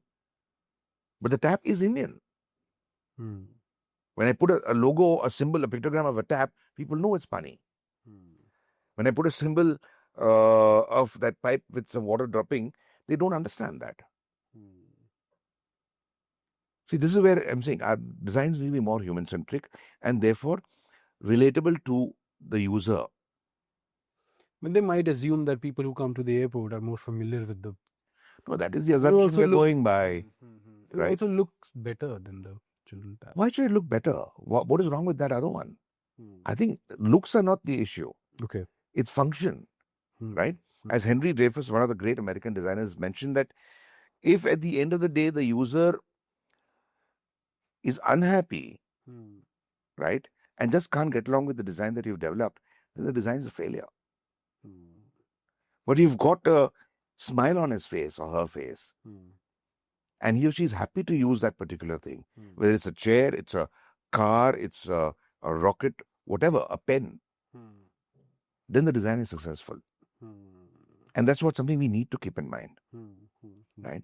It means a lot more extra work, sure, but it's required. You know, Rahul Gandhi once said that there's politics everywhere, in your shirt, in your pants, everywhere. I don't know about politics, but design is. Design is. Design is. So somebody has built it. Somebody has made it. And that is design, right? And when we talked about design, you said, okay, we'll put out the individual preferences or, for example, product and all, and we'll talk about the human-centric design. And it is what is needed to make our cities more livable. What are your views on the public transport system? Is it important? Very. We have to go towards more and more public transport and dissuade the usage of private cars or minimize it as much as possible. As for the current trends, we're going for the car. Yeah, we're building more big highways and coastal roads, and we build these new airports, whether it's Bangalore or it's Bombay. We don't have a train service. Why don't you have the metro first? Starting the day they build the airport. So when the airport is inaugurated, the metro is ready. No, now the metro will be done. So it'll take another few years. So till then, people are in difficulty. Yes. Delhi airport, you've got this metro right till CP. It's a fantastic metro. And our design is as good as any good metro abroad. There are very bad ones abroad also. But the Delhi metro for the airport metro is excellent. Right? So it's not that we can't do things. Even the seats are different in the airport metro. It's completely different. It's designed for different purpose. No, it's passengers coming with luggage, so there are luggage racks. There are some commuters who use it. I'm not saying no, but very few. Right. So we have the brains. We just need the right openings, and that is what the government has to do. Right. I don't expect the government to design. Yeah, I wish there was a Ministry of Design. Ministry of Design. I really should wish. be, because it's important. A lot of countries do have that everything gets checked, whether it's a postage stamp or it's a hospital bed, right? Well, your friend designed the new Parliament building, right? Yeah. Yeah, so you must have some say to the top echelons of the power. You can tell them to have a Ministry of Design. No, I keep hearing all kinds of pros and cons and views about those buildings. Yes. I'm not going to get into it. But what I am very aghast is the North and South Block are being converted to museums. You don't like it? I don't like the idea at all. I think it's a sheer waste. You want a museum, have a separate building, which is more accessible to people and near a metro, right? And that building should look like a museum building. Okay? Now, whether it's 50,000 square feet or 5 lakh square feet, that the government decides. North and South Block should again go back to being offices. That's what they were designed for. They were designed for. Why do you want to have 2 museum blocks right in the middle of an entire business area? It's a business area, the government's business. Bureaucratic area, basically. Yeah. So then you'll have traffic from outside. Why do you want to do that? And common people are not even comfortable going there. Yeah, it's the aura, all around aura that I've been. Yeah. And the metro's far. So why don't you have a different design building? I mean, a museum. It makes a lot more sense to me. And this is where I expect consultants to speak up and convince the client, or the client is the government, that no, this is not a good idea. And it's not about my getting one more project because I'll make more money. No, it's not the idea. Principally, it's not a good idea because of this. Well, people speaking up is something that I don't think this government really admires that, but no government admires. Let's be honest. Yeah. But you got to push. You got to push. You got to push. And if you're very, very staunch about some of these things, you'll refuse the project. And I know people have done that. That if it doesn't, it doesn't make sense at all, they'll say, we're not going to do it. You designed the Gujarat High Court, right? The new one. I didn't design it. We did the interiors. You did the interior? Yeah, that was our first and last execution project. How was it? It was good in the sense that our team has delivered the best quality ever compared to all the other contractors. And our quality remained pristine for many, many years, which is what the brief was. And of course, you're the only contractor which lost money, but that's okay.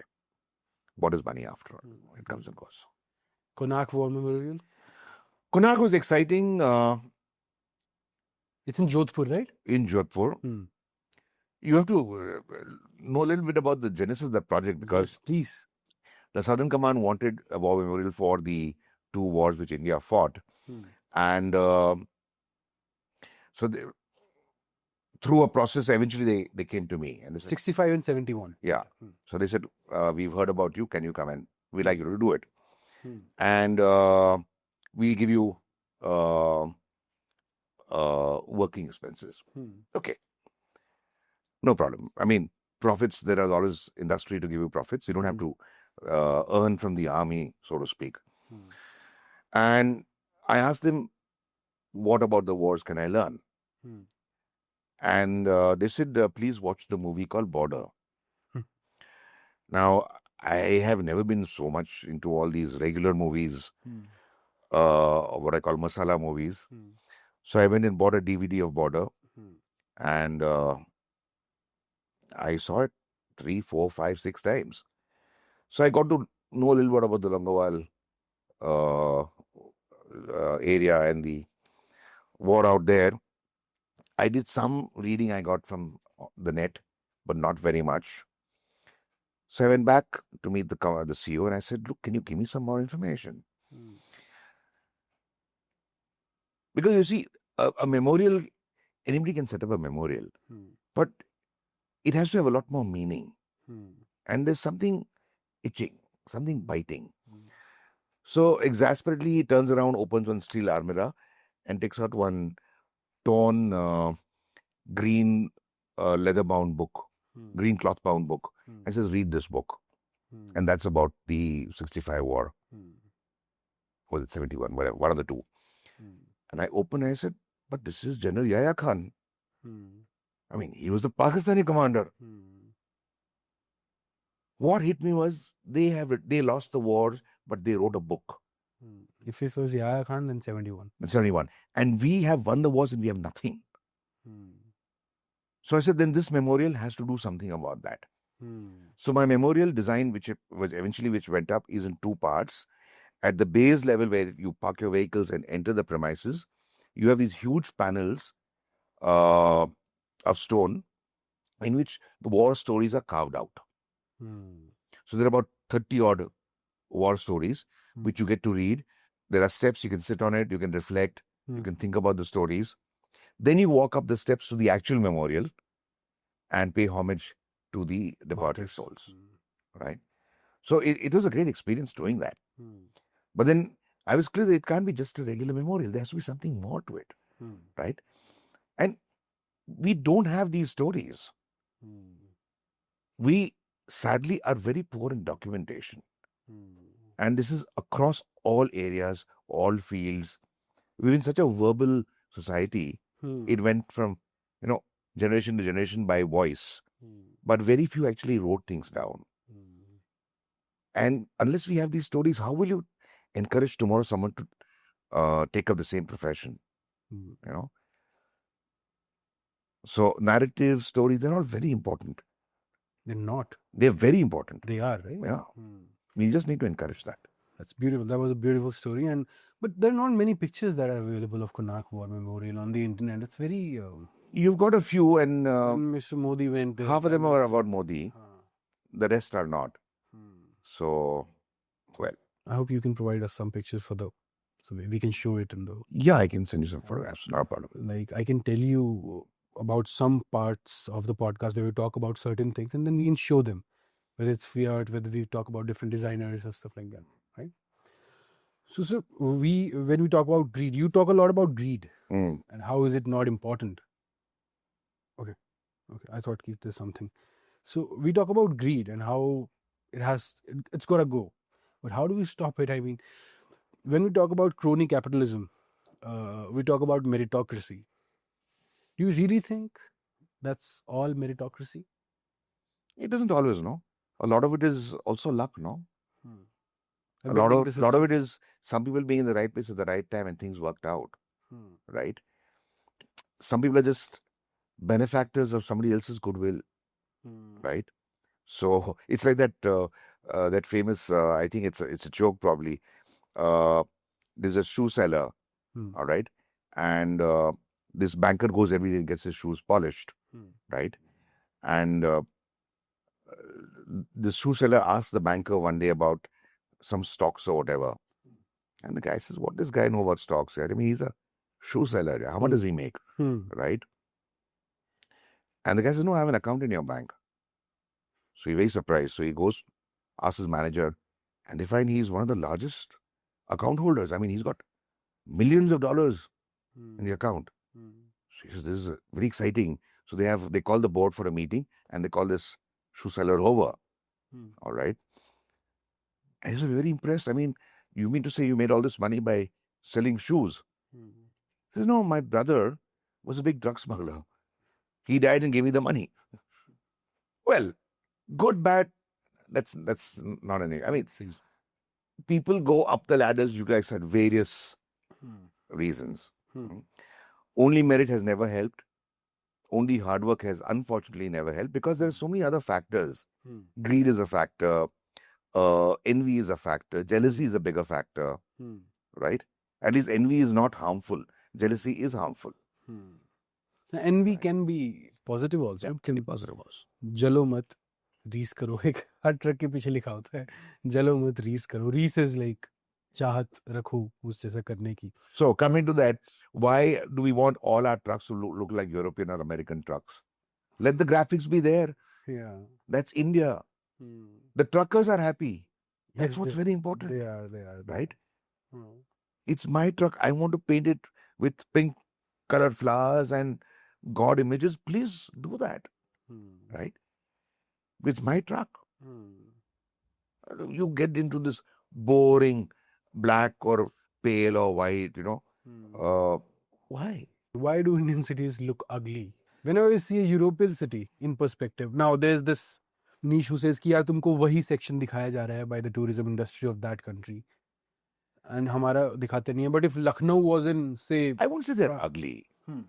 They could be dirty, yes, but that's again a social issue, right? the buildings are, I mean, most of them. I mean, it can be an economic factor, but It's again quick money, right? So I quickly want to make a lot of money, so I design in a manner which is easy for me to build and do, and I get maximum profit. So I don't invest time, energy in the design of the building. So that's a money issue again, no? there's an acquaintance of mine. If you look at old Indian buildings, they're beautiful, Yeah. right? There's a whole village somewhere in Kutch. That entire village is almost empty. But you look at the photographs of those houses, and yes, there are a lot of common features, but there is certain distinctiveness between each, and they look nice. They look habitable. They feel warm. Modern design is not warm. It's bland. It's minimalistic. But you told me that you stand for it. You've changed that? I don't see. It depends on the user. What does the user want? Now, if I come to you and say you're the architect and say, look, I want a building which does not cost more than X amount, and I want these 5 rooms or 2 balconies and whatever, but this is your budget, you're constrained by the budget, agreed. But you don't put in the extra effort which can make the house very exciting, right? I saw a very interesting house the other day online, and there's a gap of 2 meters between 2 buildings. And this man's built a house in that. So your walls are 1.75 meters is the distance inside the house between 2 walls. And it's a vertical 3 levels. All right. So it's not that you can't do it. But is the user willing to go up and down like that? It was yes. You did it. Even modern design can be extremely nice, right? Or you can go the way Frank Gehry or Zaha Hadid have done. The new international airport outside Bombay is Zaha Hadid. The lotus form, which is taken in a different manner. All right. The other building of Zaha Hadid is where Bombay Airport, and there's one more in India that her group is doing. She's of course no more, right? But you have to put in that effort, no? You can't have bland design, all copies of each other, right? Bangalore Terminal 2 and Kochi have thought differently. Kochi is different. Kochi is a very different airport, very warm, very inviting. The interiors of the Bangalore Terminal 2 is also quite nice. Guwahati, I believe, has a new terminal, also in bamboo, very well done. Kochi airport looks like you can chill there. Exactly. It doesn't feel intimidating. It doesn't. It doesn't. Right? And when talking about design, there's also a top-down approach when we see Rajput or Mughal architecture. If you still go into the village of North India, the older Havelis are like that. I mean, of course, they'll not be as grand as them, but the lotus motif of the gate, alna, chaukhart, that has all gone into oblivion, and it used to look good. Yeah.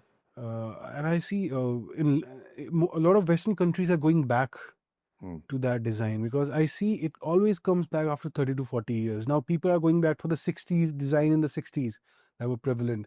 You see, and I'm talking about US, the conversation tubs kind of where there's a sunken place in between the house where you have sofas. People are going back to that. Again, it's a yes and no, because see, there's a time where you were exposed and one was fascinated with that sunken area in the living room. All right. As you grow older, you realize you got arthritis, you got a knee problem, you got a weight issue, you can't, 2 steps you can't climb, right? It doesn't make sense.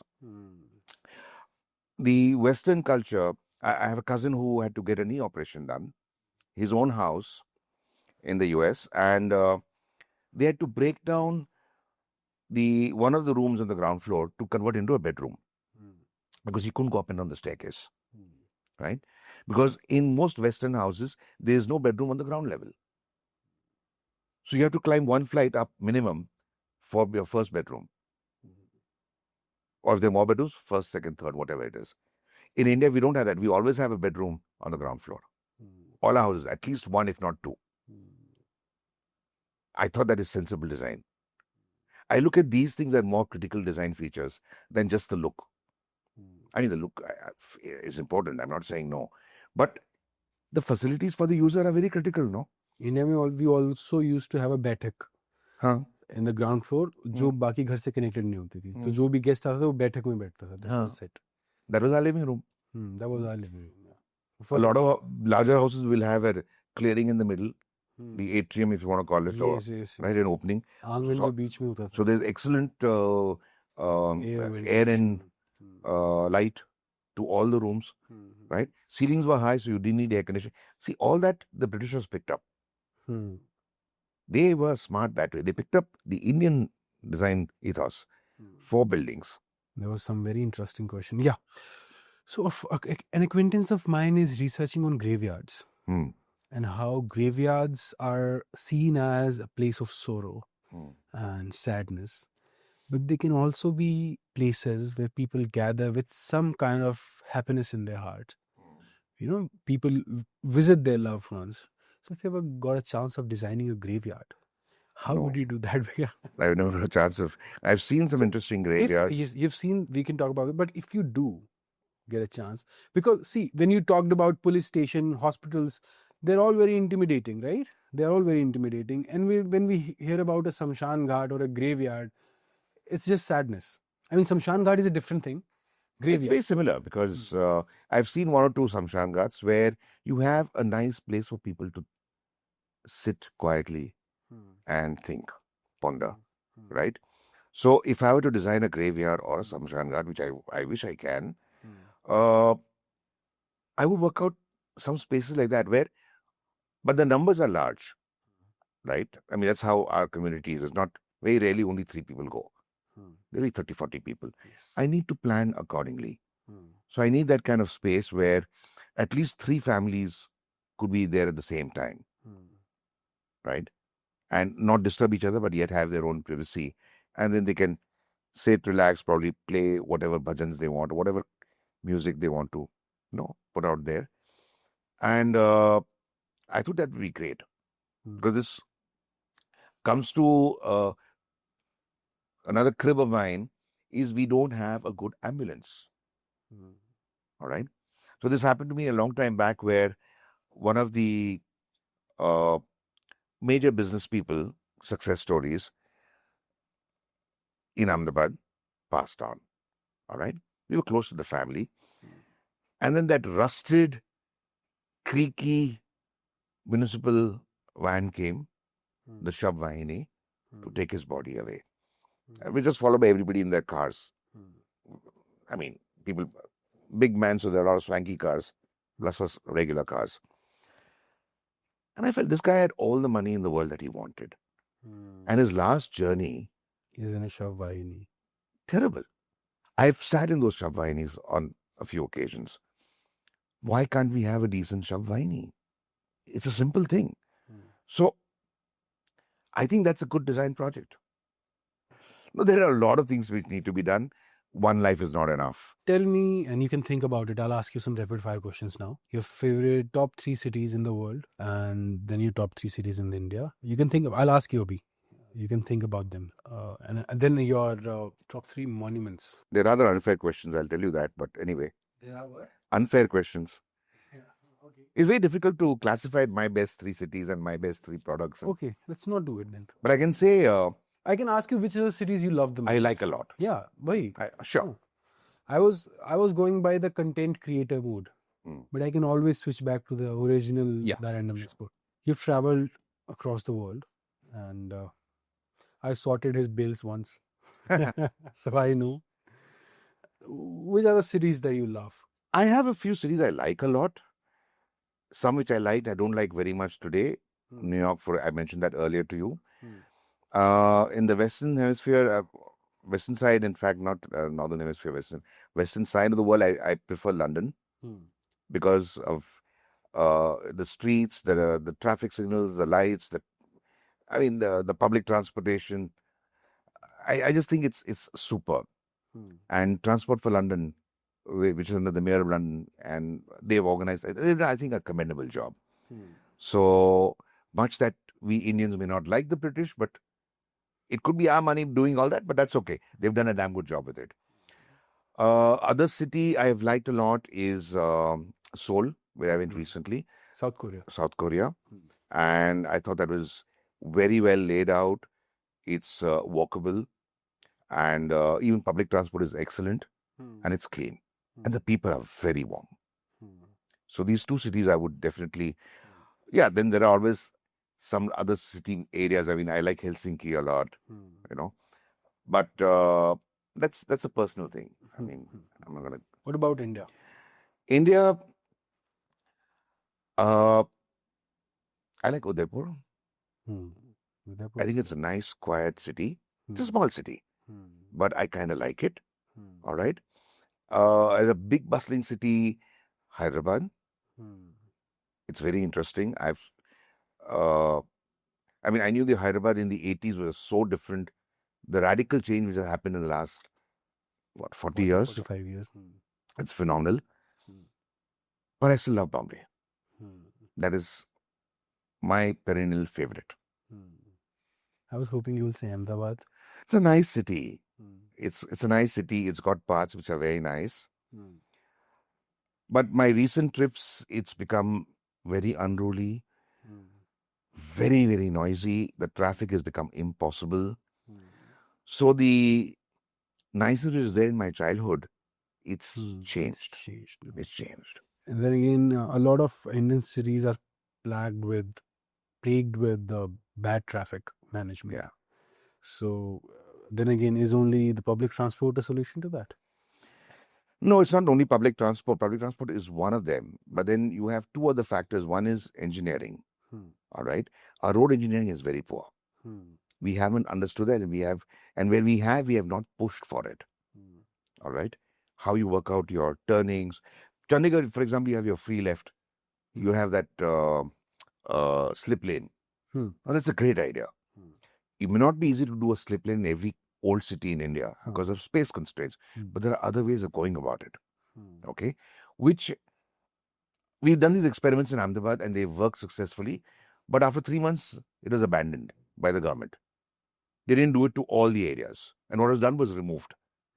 So that's sad, right? So engineering is very important. Second is education.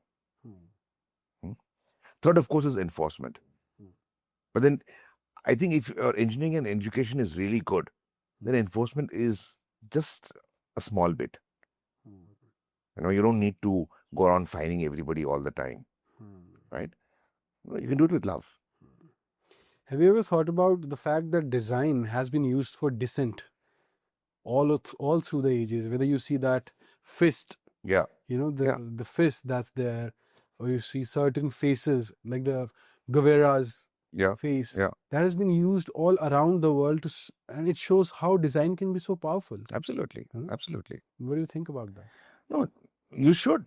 I mean, visual design is a very strong medium to talk to millions, right? And that's what advertising does, right? Do you think Coke can afford to sell its Coke tomorrow in a pink color or a brown color? No way. The red is got established, right? Some colors get established. Some ways, some forms of doing get established. And people then remember that. The swastika, it's so strong and drives so much fear into the hearts of Western people because of history, Hitler, all that. When we were in the US and my father got our first car, second-hand car, but our first car for us. And typical Indian. So the car came and we did a swastik. And then he went to the petrol pump to fill petrol. And the guy refused to fill petrol. So you're Nazis. So no, we're not Nazis. My father had to erase that swastik from the car bonnet. Then only did he fill petrol. Wow. Yeah. That was the case back. Symbols are strong. Colors are equally strong. And they should be used. The smart person knows how to use it. And when we talk about using it for the masses, I mean, design or as a designer, now it's the time of mass designing. I mean, everybody can go up to a Canva and design a poster or, stuff like that. How do you feel about that?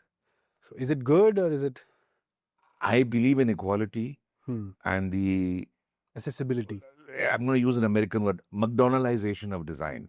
Okay. Okay. So it's like at college time, I was amongst the only dozen people who had a camera of their own. I come from a family which, because we were in the US, I had a camera. As simple as that. If he'd not gone to there, I would never have had it. Right? Benefits of being posted there, my father being posted there. Because cameras were expensive. Only the upper middle class and the rich had it. Today, everybody has a camera in their pocket. Now, isn't that nice? It is. Now, everybody can take a photograph whenever they want and do things on that. That doesn't necessarily make them a photographer. Yeah, of course. Right? To be a photographer and to come out with photographs of that level is a different jump. So I'm probably going to ask me about AI. Okay? AI can do your basics. Might come out with a spark of an idea. AI cannot empathize the way a human can empathize. The AI cannot connect the dots which we can. All right? It's like we were designing this medical device, your IV set. So the IV set has a small controller for the amount of fluid which goes to the pipe. And I'm trying to figure out what kind of design should I do. I had to improve upon the existing design. And they were all good designs by good companies. We got samples from all over the world. And it's a fight because we are trying to establish our presence in the world market for medical products. The IV bottle is the first medical product from India which went to 48 countries. And that was our first medical product. This is the next line of product. I had used a device which is basically that eraser or rubber as we call it. It came in a plastic pen which had a lock mechanism. And that I had some 10 years ago. And suddenly my brain remembered that. So can we use that same method out here? So we experimented. Not that it was a perfect fit. There were issues. But that's how ideas come. Now that connection of the dots only your brain can do. It's a random connection. AI cannot do that. AI has to follow certain logic somewhere. Because end of the day, AI is the information fed by the human somewhere. Right? So artificial intelligence still fears natural stupidity. Has a limitation, major limitation. I'm not worried about AI ruling the world. Not? Why? It's gonna, if at all, if it reaches that level, it's gonna be a long, long time away. So what is that one product or a few products that you think you could have designed better? Design better, I don't know, but like I said, I mentioned that PHC design, the exteriors. I thought that was a fantastic design. I'm talking about Indian design products, right? I think that is a really, really good design, and I wish I could have done that. It's a kind of product which should be in my portfolio of products that I would like. I mean, yeah, you might have a lot of fancy televisions and bottles and glasses and chairs, but okay, so what? I mean, it's humdrum. The good ideas come, some remain, some are classic, some are not. That's okay. Because I have a very staunch belief that you must design for the billion. And that's what I do with my students also. Work out a design solution for a problem which affects the billion. And that is more important. So the other design I would talk about is the Aadhaar card. The concept of the Aadhaar card is mind-blowing. Even the design is quite good, right? I'd like to do a redesign of the Indian passport. Yeah, I think that also needs a change. Okay, as the world has changed, I think we need to redesign the passport also. But then that doesn't affect a billion. See, it's still a very limited population. Aadhaar card does. Aadhaar card does. We have, I don't know, 1.2 billion people with Aadhaar cards. Yeah. We should have had a screen here where you could have redesigned it right now. But yeah. I think it's high time we concentrate on such. A few people really want to work more on form and want to work out just some beautiful artifacts, whether they're useful or not. It's okay, right? But I think there's only a small percent which wants to do that. No, let them do it. They're catering to this 0.1% of the population. They got the audience. If they got the audience has got the designer, they're happy. Okay. I don't think I want to get into that area, though it might mean more money. But money is not necessarily in niche products also. I mean, if I use C.K. Prahlad's bottom of the pyramid idea, right, I could design an excellent, say, a torch, a multifunctional torch for a cycle, a bicycle, right? And even if I charge just 1 rupee as my royalty, I could be selling 2 crore cycles, or 2 crore cyclists would buy that product. I'll get 2 crore rupees. That's nothing to sneeze at, right? Right, true. So I shouldn't say, look, this costs 60 rupees. I've designed it, so I'm going to make it 200 bucks. No. Sell numbers, get maximum people to benefit from what you do. And again, a lot of people will be very against this, but I don't believe in patenting. I think a good product should be for the masses. Let people give you a line saying it was designed by so-and-so. Fair enough. But let them copy it. What do you think about electric cars? Just really going out of the way. Do you think they have a future now? I don't know, because they're great to sit in. They're great to drive. I agree. I don't know. There's a lot of controversy about the lithium battery and the way it's mined and what the future will be. Now this whole thing talking about hydrogen cars coming up. I think a lot of this you have to wait and see. And for more research to be done into what's really going on. Right? So I just can't. Petrol cars are not going to go away that easily. Diesel, petrol, I agree. Diesel is bad fuel compared to petrol. So diesel should go. Petrol can remain. Probably hybrids might be a solution. I don't know. I mean, you have to see how these cars evolve.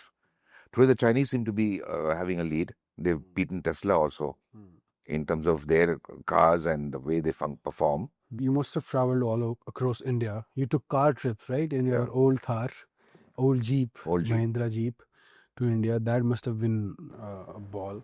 So, what are a few monuments? Because our cities are living heritage. When we talk about Delhi or we talk about Lucknow, that's a shame that we've not promoted them or tried to उनको सहेज कर उस तरह से शायद हमने नहीं रखा है. लेकिन what are the few monuments in India? Like we have living bridges in Meghalaya जो खुद बनते हैं. So the monument I like the most in my travels around the country is the Chola Dynasty lighthouse at Vedaranyam. Vedaranyam is, the nose of India. When you look at the map, one juts out, that's the nose. I call it the nose. It's at the tip of the nose. And it's currently, I think, only about 9 feet in height. It's getting eroded over the years, with no one looking after it. There was no board, nothing. There was a small government PWD house or something where I was staying the night, and the caretaker come cook, whatever, he gave me the stories behind it. Then of course I later on read up on this, and I thought that was the most fascinating monument I'd seen. I mean, you have this entire sea behind you, and you got this one solo monument. There are of course lots of other beautiful monuments. I mean, with this Jantar Mantar, it's Mandu. It's got some super, in MP, it's got some super buildings, palaces, and Circuit Rosa, Ahmedabad. It's been my favorite as a child. I can't forget, I can't miss out Circuit Rosa. I used to spend a lot of time on Saturdays, take my cycle, go outside the city to the Rosa, sit out there, sketch it. It's beautiful. So, and जब आप design के बारे में बता रहे थे, north west, north, south, east, west. What also came to my mind is we have so much of architecture that's different. Whether you go to the Kumaon Hills, whether you go to the Himachal Hills, whether you go to the Kashmir, the different kind of houses that were built using the local material, and our standard bricks and concrete has replaced it. The I was reading it somewhere, the fetish to have the pakka ghar, जो ईंटों से बना होता है, it may not be the best solution for the mountains. True, I agree. No, so architecture has to be as per the geographical location, right? What is sustainability? It is using local materials, ideally local labor also, right? So, and that is, and you study what's been done in the past. People are not fools. Over the centuries, they have realized what works, what does not work. Yes. Whether it's earthquake, floods, the winter, the summers, the heat, and they've designed accordingly. That is where the learning has to happen, right? Just our penchant for most of our schools to only study the West is, I think, a shortcoming. And that has been affecting us in a negative way. So you've been teaching design to engineering students. Why do you think engineers need to learn design? Unfortunately, I'm teaching engineers to design. I mean, designers to design to engineers. I wish it was being taught to everybody. Okay, the way a language is taught across everybody in a school. I think design is a language which you need to teach right from school level. The government is making some efforts. They have started, at least I think in the CBSE schools today. Yeah, they have the subject of design. Design, but design is so critical you cannot ignore it, and you have to teach everyone. Engineers more so because engineers are extremely right-brained, logic. All right, they are number crunchers, right? They enter school. I believe today a lot of kids don't do 11th, 12th in school. They study from home because they go for these classes, Yes. right? For these competitive exams. I don't support that. Sheer waste, right? So you're just narrowing their thinking and the way they work. It's become highly competitive. It's all fighting for A plus. It's terrible. And therefore, this whole aspect of humanity, empathy is totally lost. The beauty of language, the beauty of philosophy, the beauty of culture is lost. They're only number crunchers. And therefore, design is one which will bring these elements in and relate and show you the relation between engineering and the other things of life. Okay? That is why design is important. I'm very happy Sudhir Jain of IIT Gandhinagar started it in Ahmedabad a long time back, where I was for 5 years. And now Plaksha also has it. I hope more schools in India do it. So, last question for the day, sir.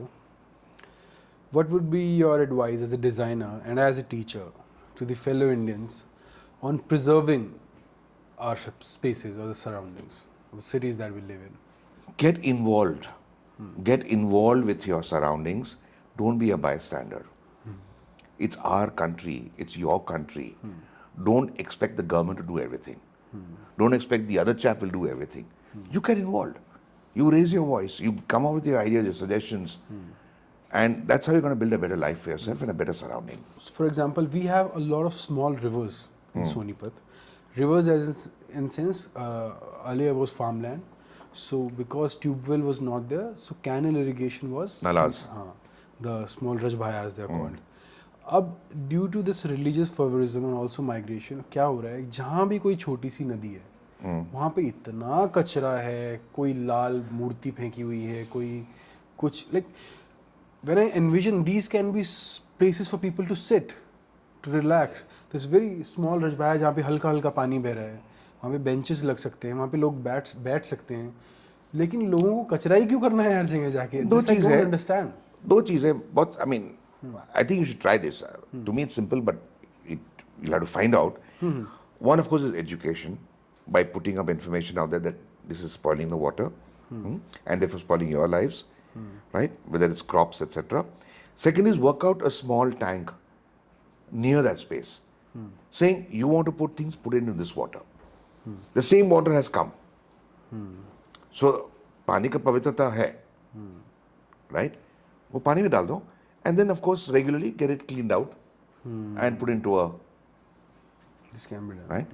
So they don't put it into the river or the nala or the canal directly. The whole point of those people is to just let it flow, right? Yeah. कि वो नदी में फेंको तो वो बह जाएगा. That's the point. But still, They have कुछ तो we can work it out. So you have to work out some kind of. They also have to compromise somewhere. You must have seen it yourself. Huh? Yeah, I've seen it. है ना? Ahmedabad, we've had this problem. The Sabarmati River, with the riverfront development, has become a stagnant lake. We buy water from Narmada because the river doesn't have water of its own. I mean, we have hardly any great rains. This was a lovely rainfall this year. So, and then there's a barrage at the end. So the water is blocked.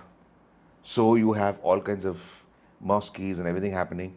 So now they've got fish inside to eat the mosque cells, right? Ganpati hai ya jo bhi festival hai, people will throw things in. So now they've said you can't do it, or it has to be eco-friendly Ganpati idols. But my question is, that's still not stopping flowers from getting in.